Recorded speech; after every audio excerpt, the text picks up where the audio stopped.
समय, समाज और सच्चाइयों की अविरल बहती धारा लोक संघर्ष में आप सभी दर्शकों का हार्दिक स्वागत। साथियों नमस्कार, मैं बजरंग लाल पटेल आपके सामने उपस्थित हुआ हूं एक नए विषय लेकर। साथियों आज मैं आपसे बात करूंगा इस केंद्रीय सरकार के लाए हुए श्रम कानून को हटाकर श्रम संहिता लागू करने के बारे में। इससे श्रमिक जगत में हलचल मची हुई है और इससे श्रमिकों के अधिकारों पर क्या असर पड़ेगा, इस पर बात करने के लिए मैं अपने साथी सुखरंजन नंदी को आपके सामने पेश कर रहा हूं। साथियों यह विषय आपको निश्चित ही पसंद आएगा। विषय पसंद आने पर इसे सब्सक्राइब करें, शेयर करें, लाइक करें, हमारा उत्साह बढ़ाएं। हमारे इस YouTube चैनल लोक संघर्ष में आपका स्वागत है। आज हम लोग जिस विषय पे बातचीत करेंगे वो ये है कि हमारे देश के अंदर जो 29 श्रम कानून थे, उस 29 श्रम कानून को केंद्र की सरकार ने 4 श्रम संहिता में बदल दिया है। एक है वेतन संहिता, दूसरा है आपके औद्योगिक संहिता, तीसरा है सामाजिक सुरक्षा संहिता, चौथा है स्वास्थ्य और काम करने के स्थिति की संहिता। ये 4 संहिता में जो 29 कानून थे उनको केंद्र सरकार ने समेट दिया है और इसको अब उन्होंने लागू किया देश के अंदर। एक सवाल ये है कि हमारे देश के अंदर जो श्रम कानून थे, उस कानून के तहत श्रमिकों को कानूनी अधिकार था कि उनको न्यूनतम वेतन मिले, समय पे वेतन मिले, काम के घंटा 8 घंटा, दैनिक 8 घंटा काम करे। ये सब कानून में समान काम के समान वेतन, महिलाओं के कामों की सुरक्षा, ये सब कानून श्रम कानून के दायरे में आता था। जो हड़ताल है वो हड़ताल करने के नियम थे कि उसके पहले 14 दिन पहले आपको हड़ताल की नोटिस देना पड़ता था। ये सब कानून थे। उस कानून को वो मजदूरों ने लंबी लड़ाई के बाद ये हासिल किए थे और ऐसा नहीं है कि अचानक सरकार या जब ये कानून मजदूरों को मिला था तो कोई खैरात में दिया गया था श्रमिकों को, बल्कि लंबी संघर्ष के बाद पूरे दुनिया के अंदर भी मजदूर ने, जानते हैं मई दिवस की हम कहानी जानते हैं कि 8 घंटा काम के लिए किस तरीके से अमेरिका के जो मजदूर थे उन मजदूरों ने अपने संघर्ष किए हैं। हमारे देश में भी कलकत्ता के हावड़ा स्टेशन के जो कूली लोग थे, सबसे पहले उन्होंने 8 घंटे के काम के लिए हड़ताल किए थे। तो हमारे देश के अंदर भी मजदूरों ने काफी संघर्ष किए थे और ये संघर्ष करके ये सब कानून मजदूरों ने हासिल किए थे। लेकिन अभी जो सरकार है केंद्र के अंदर में, वो सरकार इन कानूनों को खत्म किया है और इन कानूनों को खत्म करके 4 श्रम संहिता में इन कानूनों को समेटा है। और अगर हम इन संहिताओं को देखेंगे तो साफ समझ में आता है कि इसमें मजदूरों के लिए कुछ भी नहीं है, बल्कि मजदूरों के अधिकारों में कटौती हुआ है, मजदूरों के अधिकारों पे कुठाराघात हुआ है, उनके अधिकारों का हनन हुआ है। और हम अगर विस्तार से इस पे जाएंगे तो पाएंगे कि जैसे जो न्यूनतम मजदूरी देने का नियम था हमारे देश के अंदर मजदूरों को, अब ये न्यूनतम मजदूरी जिस आधार पे निर्धारित होता था, उसमें निर्धारित होता था कि 3 व्यक्ति के एक परिवार एक इकाई माना जाता था। 3 सदस्यों की एक परिवार को एक इकाई माना जाता था। उसमें यह था कि 2700 किलो कैलोरी ऊर्जा जो खर्च होता है, उस ऊर्जा को हासिल करने के लिए जितने पैसे की जरूरत है वो न्यूनतम वेतन में शामिल किया जाएगा। उसके साथ महंगाई भत्ता जुड़ेगा, उसके साथ आपका जुड़ेगा परिवार के प्रति माह 66 मीटर कपड़ा जरूरत पड़ता है, उस 66 मीटर कपड़ा की जो कीमत है वो जुड़ेगा। 25% शिक्षा और स्वास्थ्य के लिए जुड़ेगा, 40% आपके बिजली, ईंधन, ये सब चीजों के लिए जुड़ेगा और उसके बाद 10% आपके मकान की जो किराया है, शहर के जहां पे आप रहते हैं उसकी किराए को भी वेतन के साथ जोड़ा जाएगा। तो न्यूनतम वेतन तय होता था इस तरीके से कि 2700 किलो कैलोरी ऊर्जा हासिल करने के लिए जितना पैसे की जरूरत है, महंगाई भत्ता, आपके 66 मीटर कपड़ा, 66 मीटर कपड़े, आपके शिक्षा स्वास्थ्य के लिए 25%, 40% ईंधन के लिए, बिजली के लिए और हाउस रेंट के लिए 10%। तो ये सब जोड़ने के बाद मजदूरों के न्यूनतम मजदूरी तय होता था। अब ये जो 2700 किलो कैलोरी है, इसका आकलन कैसे करते थे? इसका आकलन करते थे, ये एक्वर्ड बोल के एक वैज्ञानिक था, उन्होंने इसका मापदंड निकाला था कि 1 ग्राम पानी को 100 डिग्री सेल्सियस में गर्म करने के लिए जितना ऊर्जा की जरूरत होती है उसको हम 1 कैलोरी मानेंगे। तो 2700 किलो कैलोरी उस हिसाब से, उस कैलोरी के हिसाब से अपन तय करते हैं। तो ये न्यूनतम मजदूरी का मापदंड था। लेकिन ये जो संहिता अभी लागू हुआ है, जिसको केंद्र सरकार मजदूरों के हित में घोषणा कर रहे हैं कि ये मजदूरों के लिए बहुत बड़ा हित में ये काम किया गया है, ये तय किया गया है कि ये सब कुछ नहीं होगा। वो न्यूनतम मजदूरी तय करेंगे कि काम में मजदूर कितना कौशल रखता है और कितना जोखिम भरा काम है, उसके ऊपर निर्भर करके तय होगा कि न्यूनतम मजदूरी क्या होगा। आप समझ सकते हैं कि जब ये सब क्राइटेरिया, पूर्व के जितने भी मापदंड थे वो सब मापदंड खत्म हो जाएंगे, और अगर ये मापदंड तय होगा कि किस मजदूर के अंदर कितना कौशल है काम करने का और वो कितना बड़ा जोखिम भरा काम वो करता है, ये दोनों चीज को तय अगर न्यूनतम मजदूरी के लिए तय किया जाएगा तो आप समझ सकते हैं कि वो न्यूनतम मजदूरी किस जगह पे आके पहुंचेगा। तो सबसे पहले तो न्यूनतम मजदूरी को खत्म करने की एक बहुत बड़ा साजिश इस आपके कोड में या संहिता में सरकार ने किया है। दूसरी बात, न्यूनतम मजदूरी देगा या नहीं देगा ये मालिक के ऊपर डिपेंड करेगा। ऐसा भी हो सकता है न्यूनतम मजदूरी ना भी दे मालिक तो भी उसको मानना पड़ेगा मजदूर को, मजदूर के पास जाने का कोई रास्ता नहीं, रास्ता बंद कर दिया गया। तो न्यूनतम मजदूरी जो हमारे देश के अंदर 1948 में बना था न्यूनतम मजदूरी, उस न्यूनतम मजदूरी की पूरी अवधारणा जो थी उस अवधारणा को इस संहिता में खत्म कर दिया केंद्र की सरकार ने। दूसरी बात यह है कि पहले ये माना जाता था कि आपके जो उद्योग 100 मजदूर अगर कहीं काम कर रहे हैं तो उसको उद्योग माना जाता था और वहां पे श्रम कानून लागू होते थे, और ऐसे नियम था 20, लेकिन बाद में उसको 100 किया गया। तो 100 लोग अगर कहीं काम करते थे तो उसमें से अगर किसी को छटनी करना था, मालिक को छटनी करना पड़ता था मालिक को, तो मालिक को सरकार को सूचित करना पड़ता था कि मैं कर्मचारियों का छटनी करने जा रहा हूं। अब उसको बढ़ा के इस श्रम संहिता में किया गया है कि जहां पे 300 श्रमिक काम करेंगे उसी कारखाने में ये नियम लागू होगा। मतलब जिस उद्योग में 300 से कम श्रमिक है या कार्य कर रहे हैं उस उद्योगों में मालिक कभी भी मजदूर को निकाल सकता है, उसके लिए कोई सूचना या कोई नोटिस या कोई जानकारी सरकार को देने की जरूरत नहीं है। तो इस तरीके से छूट मालिकों को दिया गया है। पहले नियम था कि अगर कारखाना में आपको हड़ताल करना है, मजदूर अगर अपनी मांगों को लेकर हड़ताल कर रहे हैं तो सरकार मजदूर यूनियन को या मजदूर को हड़ताल के 14 दिन पहले नोटिस देना पड़ता था कि वो हड़ताल करने जा रहे हैं इन मांगों को लेकर। अभी उसको बदल दिया गया है, अब बोला जा रहा है कि 60 दिन पहले मजदूरों को हड़ताल के लिए सूचित करना पड़ेगा।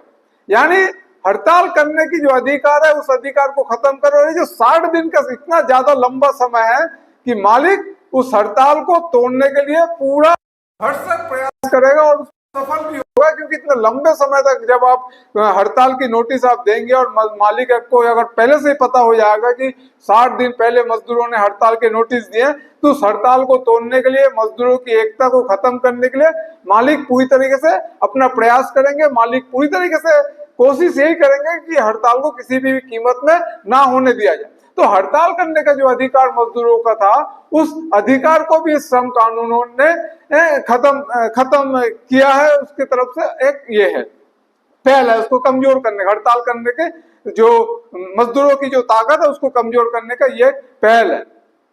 चौथी जो बात है वो है कि जो बोनस पहले नियम था कि हर मालिक को बोनस देना पड़ेगा, लेकिन इसमें अब शिथिलता आई है कि मालिक चाहेगा तो वो बोनस देगा, मालिक नहीं चाहेगा तो बोनस नहीं भी दे सकता है।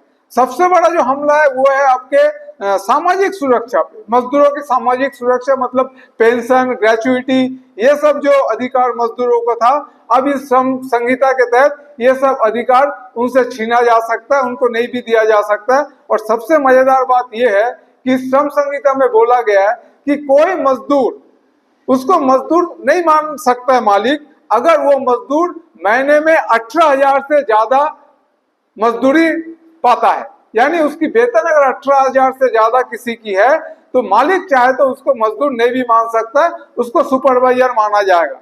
तो अगर बहुत सारे कंपनी में 18,000 रुपए बहुत सारे मजदूरों को वेतन मिलते हैं, अगर 18,000 से अधिक मजदूरी पाने वाले मजदूर को अगर वो बोल रहे सुपरवाइजर माना जाएगा, उसको मजदूर या श्रमिक नहीं माना जाएगा, इसका मतलब है कि उनके ऊपर श्रम कानूनों के तहत जो भी लाभ मजदूरों को मिलते हैं उन मजदूरों को नहीं मिलेगा, वो मजदूर उन लाभों से वंचित हो जाएंगे। तो इस तरीके से मालिकों को पूरी तरीके से छूट दिया गया कि वो मनमानी तरीके से वो अपना उद्योग चलाए, उद्योगों में मजदूरों को शोषण करे, उद्योगों में मजदूरों को लूटे और कोई कानून वहां पे ना चले, पूरा अंधे नगरी हो जाए पूरा उद्योगों में। ये कानून संहिता यही बता रहा है। और सबसे जो खतरनाक जो बात है, हम जानते हैं जो अंतरराष्ट्रीय श्रम संगठन है ILO, उस ILO के नियम के मुताबिक हर मजदूर को सप्ताह में 48 घंटा काम करना पड़ता है। 48 घंटा मतलब प्रतिदिन 8 घंटा, सप्ताह को उन्होंने 6 दिन का माना है। 48 घंटा काम करने का प्रावधान है हर मजदूर को। लेकिन ये जो श्रम संहिता हमारे देश के अंदर मोदी जी लाए हैं या केंद्र सरकार लाए हैं, उस संहिता में बोला गया है कि एक मजदूर 12 घंटा काम करेगा और वो 12 घंटा जो काम होगा, वो जो अतिरिक्त 8 घंटे के अलावा जो 4 घंटा काम होगा, उसका कोई ओवर टाइम मजदूरों को नहीं मिलेगा। यानी मजदूरों का ज्यादा काम करवाया जाएगा मजदूरों से। हम जानते हैं कि मजदूरों का शोषण करने का एक सबसे आसान जो तरीका है और जो तरीका मालिक लोग अख्तियार करते हैं वो है काम के घंटा बढ़ाना। लेकिन हम ये भी जानते हैं जब मालिक काम के घंटा बढ़ाते हैं मजदूरों के शोषण करने के लिए, तो मजदूर भी इसके विरोध में सड़क पे उतर के आते हैं, वो हड़ताल करते हैं या प्रदर्शन करते हैं, लेकिन वो इसको मानने के लिए तैयार नहीं रहते हैं, क्योंकि मजदूर जानता है कि मालिक किस तरीके से मजदूरों का शोषण करता है।